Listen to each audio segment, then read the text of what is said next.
Good afternoon, ladies and gentlemen. Welcome back to Market Today. It's not going to be a day which is looking good for bulls as far as markets are concerned. Weekly expiry of the Nifty and heavy selling pressure as well as profit booking is there on Dalal Street. The Nifty down 1.2% at 24,190. The Bank Nifty has lost 380 points. There is a selling pressure of about a percentage points on Nifty 500, and the IT index has also lost some of its shine. Is it just the weekly expiry that's panning out? But it seems to be so, because the losses are of not such high magnitude on the mid cap and the small cap 100, which are down just 0.3% and 0.7%. So it's more or less Nifty related. Let's see how the broader markets are shaping up. The volume is pretty low. If you look at the top traded index stocks, TCS has just 1280 crores worth of transactions. HDFC Bank has about 1380 crores worth of transactions. Tata Steel post earnings has just traded about 1190. So yes, there is a deep red tick as far as markets are concerned, but the selling pressure is not as much as one would have expected given the deep red shade that we are seeing. Advanced decline 900 shares versus 1450, as also selling pressure on the FNO side, which the top losers at the moment are, ladies and gentlemen, Hindalco 8 percentage points lower, 647. Trent, post its mediocre set of earnings which just came 15 minutes ago, has lost 6.5%, 64.97. Selling pressure in Glenmark Pharma, down about 6%, nothing to be worried about. This is a counter which saw record highs consistently over the last 2.5 months. Muthoot Finance, Vedant, Aurobindo Pharma, DLF have all shed between 3.5%. Which is the winning sector? Apollo Hospitals, a very strong set of earnings where profit after tax and revenue for the second quarter rose dramatically, is at a record high 74.25, up 6.5%, and is of course the second most active traded counter on the National Stock Exchange today. This is about 1691 crores that have been traded, and 74.25 is the price that we have with us. Joining us on the show very shortly will be Mr. Amar Singh, Senior Vice President for Research at Angel One. Meanwhile, let's take a detour into the stocks that have hit record highs. These need to be tapped, because you need to look at stocks where a record high has been hit despite weakness overall in the markets. So Federal Bank up 1%, 206.30. Oberoi Realty 0.5% higher. Persistent Systems is 0.4% higher, and of course Coromandel International 3.5% higher, 1780. This is in the FNO space. In the cash counters, there are stocks such as Aditya Birla Asset Management Company about 0.4% lower, 821. KNS Technologies 57.93, down about 1%, but still a record high. These are the numbers that are visible on the screen, but for the moment it seems that the battle is at 24,200 as far as the Nifty is concerned on weekly expiry day. We'll also look at the ones that are clicking on volumes. KEC International 7.6% higher, 1051, 12 times the 5-day average, 67 lakhs traded. Similarly, Swan Energy, ITI Limited, Blue Star, and of course you have Chambal Fertilizers and Fact, where gains are coming in with strong volumes. Amarji is with us. Namaste, Mr. Singh, a very warm welcome. It's not turning out to be an expiry that a lot of people were hopeful it would be after yesterday's fantastic jump in the markets. What do you think has gone wrong? I would say nothing has gone wrong per se, but I would say it's more of market sentiments, because yesterday what happened was that the euphoria post Trump winning, so that led to a sharp rally in the US markets. But then again, realization dawned that you have the US Fed also in the wings. So markets are somewhat concerned with regard to how the US Fed is now going to operate, because a lot of policy changes will definitely happen during the Trump 2.0 administration. And I think that's where we witnessed some sort of selling here as well.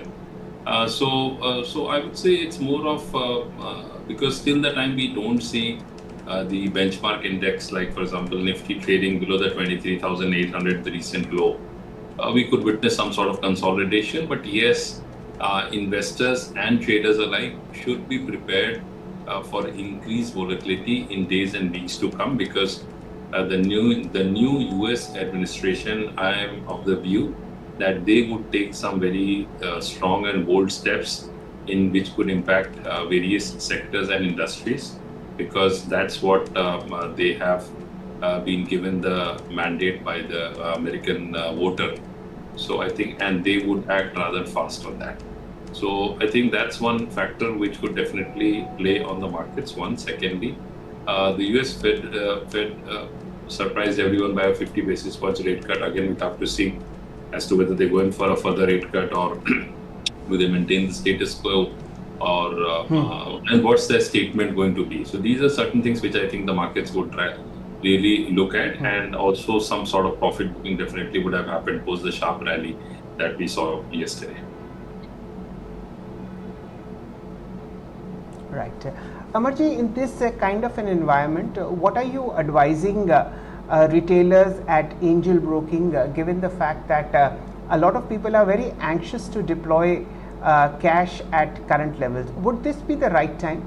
And if yes, where would you suggest this money move in sectorally?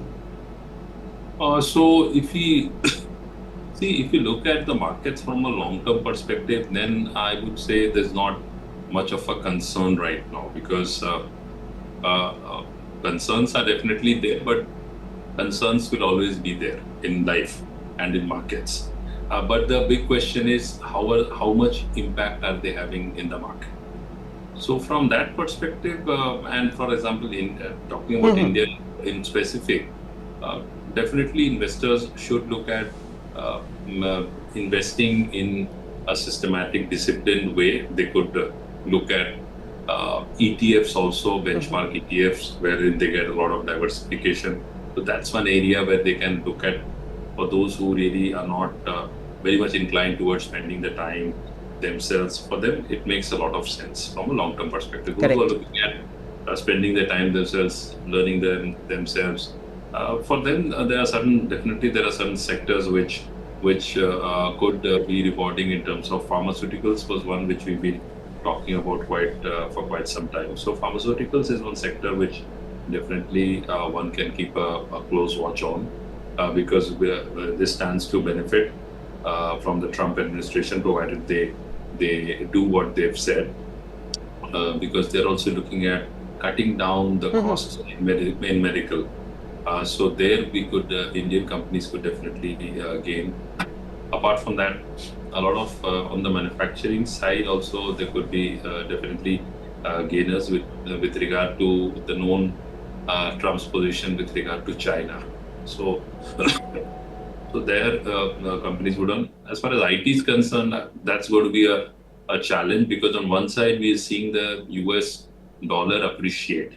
So the US dollar appreciating is somewhat a positive for the exporting companies, like for example IT and other services sector which we are exporting. So there they have a benefit. But the flip side is that because he's talked about make America great again. So, and he's talking about American jobs, American everything. So how much of that the Indian headwinds, because a lot of headwinds could also be getting created because of that. So how the IT sector is able to manage is something which is very important and crucial. And the most important part is that the US new administration is looking at, or will definitely look at, cutting expenses in the government space.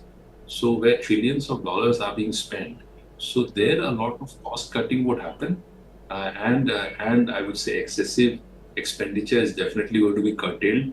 And that money, how that is being utilized, that is something that definitely needs to be watched out for. because there a new set of players and new set of sectors could emerge as winners in the medium term. Right. Amarji, you fleetingly mentioned ETFs as a possible investment strategy. Would this be sectoral or index based? Any one or two names where you find merit in terms of a SIP deployment in ETF? How would you chart that strategy? See, if you look at ETFs, I would say, see, sectorally, what happens is it cuts both ways. So sometimes some sector does very well. So if you're invested in that ETF, you generally tend to outperform the market. But then that again is you are trying to time the sector. So that is one factor which weighs on. The second is that you look at from a diversified perspective. I would say that if you look at, for example, the benchmark ETF and for example the Nifty Next 50 ETF.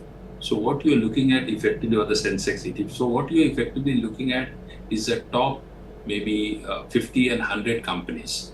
So there you're getting diversification because you got into pharma, you got into auto, you got into banking, you got into metals, you got into energy, you got into IT. So you got all these. So from a long-term perspective, definitely makes a lot of sense if you are investing in benchmark indices, because the performance, if you look at over a long period of time, a 15-year, 20-year period, they outperform the fixed income instruments if you're investing in FDs or something by a significant margin. But the biggest challenge what investors see is that sometimes we see a significant correction in the market, and that's bound to happen. So you have a bull market, you have a bear market. We can't pray for daylight all day long. We have to have night also. So that's going to happen. But the problem arises is when the markets are in a corrective mode, then majority of the investors, they stop their SIP. And they'll then wait for the market to rebound and recover, wherein they are missing out. Because Einstein also said that compounding is the eighth wonder. So somewhere or the other, looking at investing in a disciplined way, and an SIP is a very good. So those who have the patience and the discipline to invest in SIP, and it could be, I would say, the top 100 stocks which are there, you have an SIP, you can do with that. ETF, you'll far outperform most of the mutual funds, and I would say you'll far outperform you'll beat the inflation hands down, and also you'll beat the FD returns, but you'll have to be prepared for volatility. Now, coming to the next point is that how much risk, how much volatility can you stomach? Because if you're looking at ETFs which are into mid cap, into small cap, there the returns also could be higher, but the risks are also on the downside is also significantly higher. And a lot of study has been done that it says that it's not necessary that a higher degree of risk leads to a higher degree of return. That is not always the case. So that also investors need to keep a close watch on. So rather have a diversified, wherein you have maybe a combination of mid cap, large cap, small cap, mixed. That's one. Otherwise, you can look at depending upon your risk appetite. So it's not one hat that fits all. So it's the risk appetite and the length or the time horizon that one is looking at. Fair point. That's the strategy if you are looking for participating into the markets, ladies and gentlemen, with a lesser degree of risk via ETFs, which are turning out to be fabulous tools when it comes to making medium to long term investments. And of course, they are sector specific, they are index specific, and they are country specific as well. A lot of money over the last 18-20 months has moved into quality ETFs like SBI Nifty ETF, the Bank Nifty ETF, as also Mirai Asset Mafang NYSE ETF. All these have worked wonderfully and have given at least market matching returns as far as their individual indices are concerned. Amarji, the true crux of a good research firm is to come out with a stock advisory when all the chips are down. Given the negativity that we have in the market as of now, maybe one or two stocks your research team has analyzed post second quarter earnings and you are advising ultra HNIs or even normal investors to put in some money. If you can just share the name and logic. One stock which we had been talking about on your show also, and that has rallied significantly, Piramal Pharma, if you can recall, because I've been talking about it for quite some time. It has witnessed a significant, almost from 180, 200 levels, it's up by almost 50% over the last few months. So this is one stock one can definitely keep a close watch on. It has rallied significantly, so I wouldn't say that entering at the current levels is advisable, but this is one stock one can look at on significant corrections. This can be a stock where one can add on to, at least from a 3 to 5 year perspective, which could deliver handsome returns, because the company is into those areas where it could benefit from the US regulations. So this is one stock one can keep a close watch on. The other stock which one can look at from a medium-term to long-term perspective is Tata Motors. So Tata Motors as a company is very strong on working on the EV, and with the technology which they have from their international operations, that is something which is very helpful for the company, and the company has withstood the test of time. And earlier there were concerns with regard to how will they be able to adapt to the EV segment, but that has come out quite well. So this is one stock one can look at from a long-term perspective, maybe even look at a stock SIP in this particular counter. Right. I think it's a very, very wise choice to look at Tata Motors at current levels, and again via the SIP format, not a bulk purchase at one go. The stock has corrected fairly substantially from 1150 rupees all the way down to 819, and represents a fair opportunity to buy a quality stock at a lower price point. Again, please also consult your financial advisor should you buy it at current levels or not. And PPL Pharma, one of the outperformers even today. PPL Pharma I saw amongst one of the top gainers. Yes, today's rise is also 4.5%, and yes, this has been one of these outstanding deliverables of value as well as money when it comes to mid-cap pharma space. Amarji, anything in the IT space that you would suggest? You waxed eloquence when it came to the rupee being one of the positives as far as its weakening is concerned for the IT sector. What would you choose here, a large cap IT firm or mid cap IT? So if you look at the IT space, particularly what we are seeing here is that there is some sort of a correction which we have seen, and there was this pullback. So if we look at, I would stick more with large cap names like TCS, or I would say even better Infosys. That would be so any dip in the IT stocks, for example, Infosys. So if you look at Infosys from a medium-term perspective, we see that somewhere or the other on the downside, it is very strongly supported around the 1650, 1700 levels. Currently, it's bounced back over the last couple of days towards 1800 odd levels. But again, you have to understand that IT as a sector is seeing consolidation. So expecting some very superior returns is not likely to happen.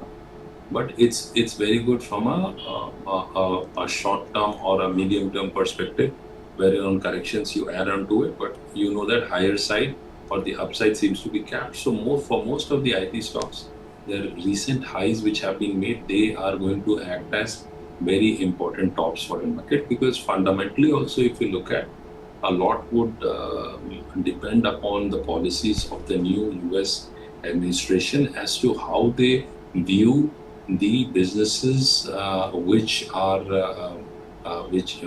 foreign companies are doing there in terms of, so they could look at the mandate that Americans need to be employed in many of these companies, so wage hikes could be there. So there are a lot many things apart from that, orders or contracts going to companies which are of American origin. That also is a way to look at things. But it's over a period of time. I think 3 months, things would be more clear, or maybe if they go at a fast pace, maybe in a 45 days or 60 days, 2 months, there would be more clarity as to which way most of the sectors or some of the key sectors are going to act and behave.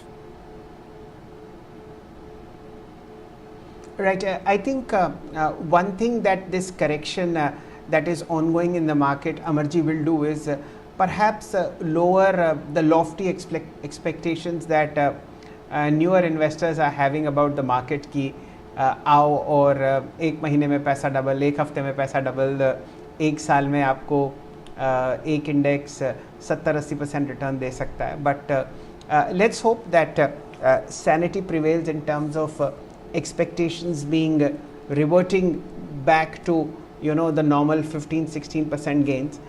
We've been spoilt for choice when it comes to the kind of money people have made over the last 36 to 48 months in this kind of a market. Because you're from Angel One, of course you will not respond on your individual stocks, but one very active segment where a lot of fund managers seem to be hunting today is the wealth/capital market segment. Angel broking, of course, is one of the biggest beneficiaries of this trend ever since it got listed.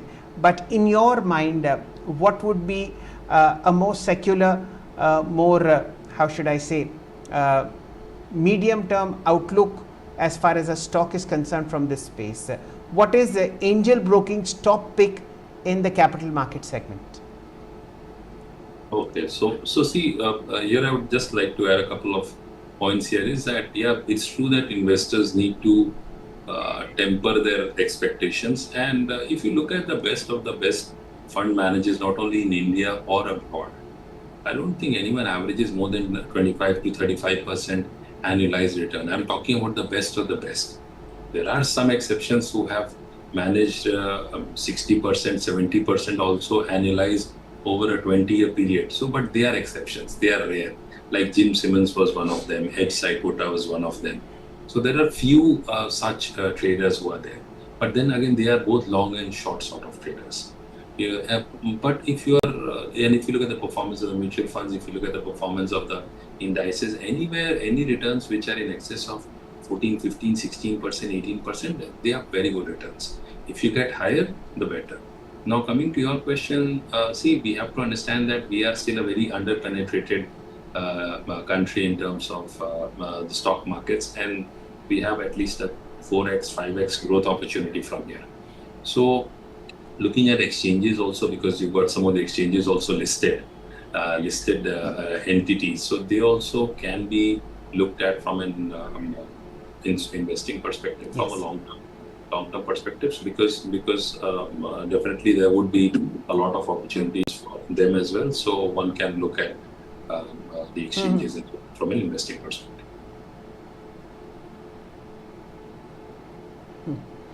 Final question to you, Amarji. We've almost started November on the back foot, and no matter what the market does, yesterday's bump was sold into by FIIs to the extent of about 4,500 crores. They have been consistent sellers over the last 26, 27 sessions. What level on the index, mainly on the Nifty, where do you think that this selling will abate? So if we look at the index, I would say 23,800 is very important. I would say it's a very important level for the index, because a recent low was also somewhere around that. And if you look at previous month's low was also, I'm talking previous months, a previous quarter was also somewhere around that. And the previous quarter's high was also around that. So effectively 23,800 is going to be a very crucial and important zone. If that is taken out, then we are headed lower towards 23,400, 500 levels. And that would be more a factor of some of the global, I would say, factors, how the US market actually behaves and performs in the initial 100 days of the Trump administration. So that's going to be the trigger.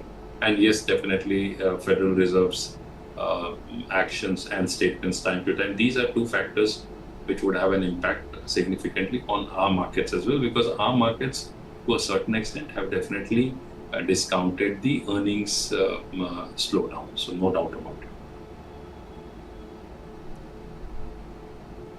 Right, Amarji, thank you so much for your time, and let's hope that the worst is behind us, but the markets are showing signs of further weakness. Thank you so much, and we hope to meet you again shortly. Thank you. What we'll do, start focusing on the closing of the space. 290 points down on the index. It's not looking good. 24,200 is where we will end the day on Nifty's weekly expiry on the index. Fairly strong selling pressure in the broader market as well. Nifty 500 is ending about 1 percentage points lower. The IT index, after yesterday's fantastic 400 point rally, is now giving back 300 points. That's not a bother, but the Nifty Bank, a fresh weekly expiry, begins on the back foot, 400 points lower, 51,895. The top performing stocks in terms of the Nifty have been those where earnings have come in and have been appreciated by the market. Apollo Hospitals 6.3% higher, fresh record high. Chambal Fertilizers up to 2.5%. Gujarat Gas up 2.5%. Chambal Coromandel International up 2.9%. On the losers side, it's again earnings led. Disappointment on Hindalco, 8.5% lower. Trent down 6.5%. Glenmark Pharma lost 6%. Metropolis and Muthoot Finance 4% down each. That, ladies and gentlemen, was today's markets. A painful day after yesterday's party that we had on the Lal Street. Whether the selling pressure is abated or not, only time will tell, but extreme volatility comes with itself bringing lots of opportunities to buy quality stocks at lower levels. Keep on watching Business Today Television. This is where the best action there is in terms of advisory and in terms of long-term wealth creation. Thank you for watching.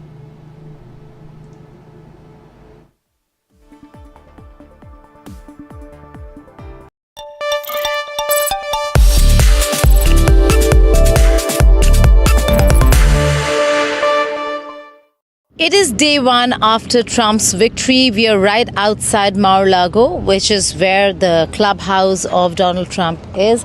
And that's right behind me over there. The entire area has been secured since he is now the president-elect. And we will see Kamala Harris concede and him then looking at a transition team in Washington, D.C. All that is going to happen, but right now Donald Trump is in Mar-a-Lago, apart from the Secret Service officers who have now taken over the entire area, although he did have Secret Service detail because he is the former president of the United States of America. There is more Secret Service deployment now after he's won the elections, and the Coast Guard boat that you see over there with agents on board are there to secure the waters, the waterfront over here right in front of Mar-a-Lago Club. So those are details that we are giving you from the ground, from outside Mar-a-Lago, but a decent number of media contingent present over here to report on what's really happening. Will he step out? Will we get a glimpse of Donald Trump as the 47th president-elect of the United States of America? At this point in time, there are also people who are coming, parking their cars, just getting a glimpse, getting a feel of what's happening over here. We spoke to a few people. You'll be listening into them as well. And they are very excited. The US has woken up to a new day, a new start. For many, it was the change that they really wanted. For many others, it is also a disappointment since Kamala Harris has not won the elections. But over here in Florida, it was a scene of jubilation, of celebration, and most of them very happy with the results here in election 2024.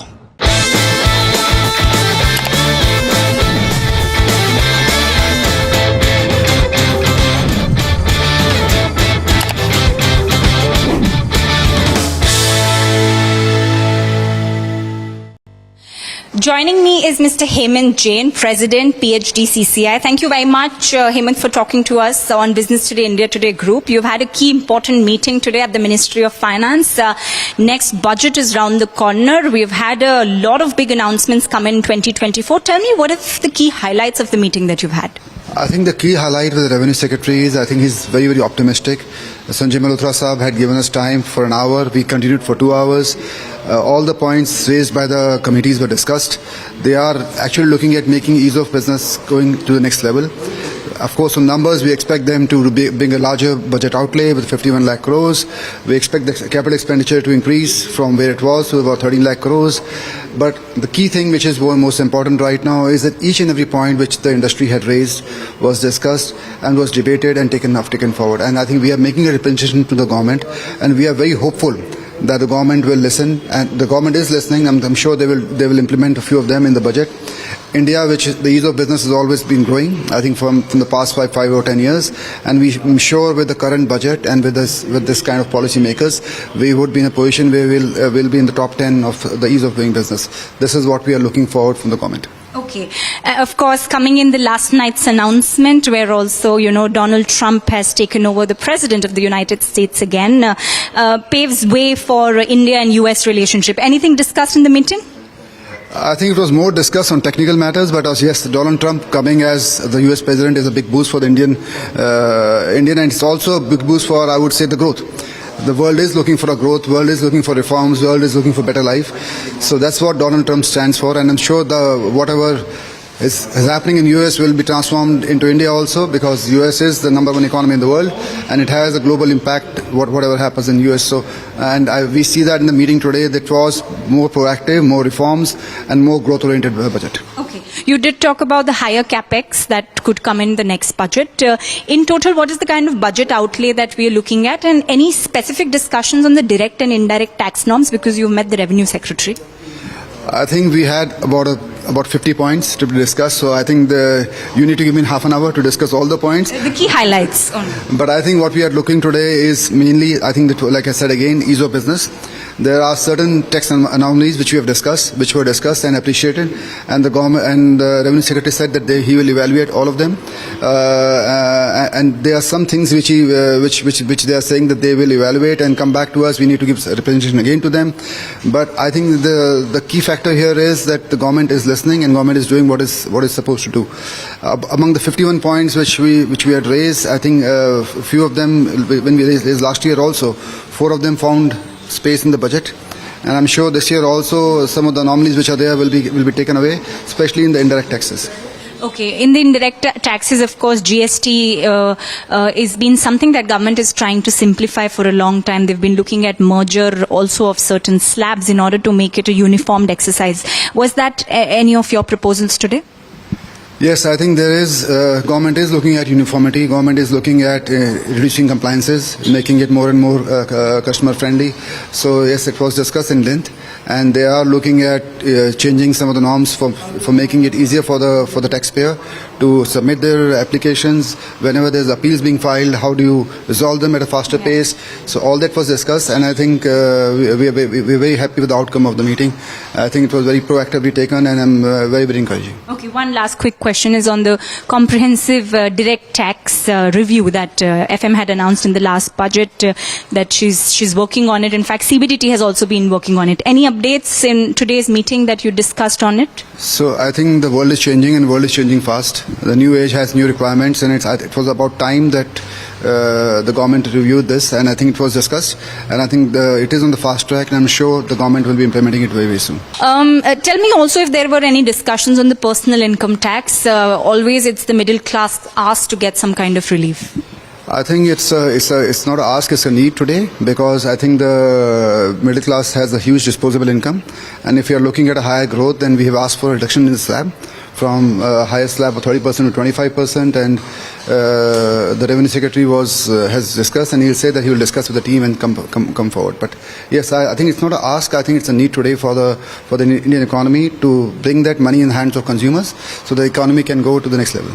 Okay, there were some relief in the last budget with standard reduction getting a slight hike, but slab change was something that the government was not very pro about, because they said the by making it a process through the new regime? So government has to do a balancing act between the deficit and the need of people. But I think time has come now that we have very good financial, the reserves are good.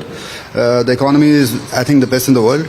So I think the time has come to put some money in the hands of consumer and to give it the last push, which is required to make it the real Viksit Bharat, which the government has been talking about. Thank you very much.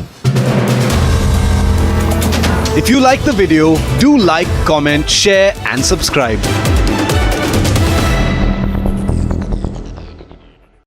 IT and pharma, which were being seen as the biggest beneficiaries if Trump was to take the center stage in the US. But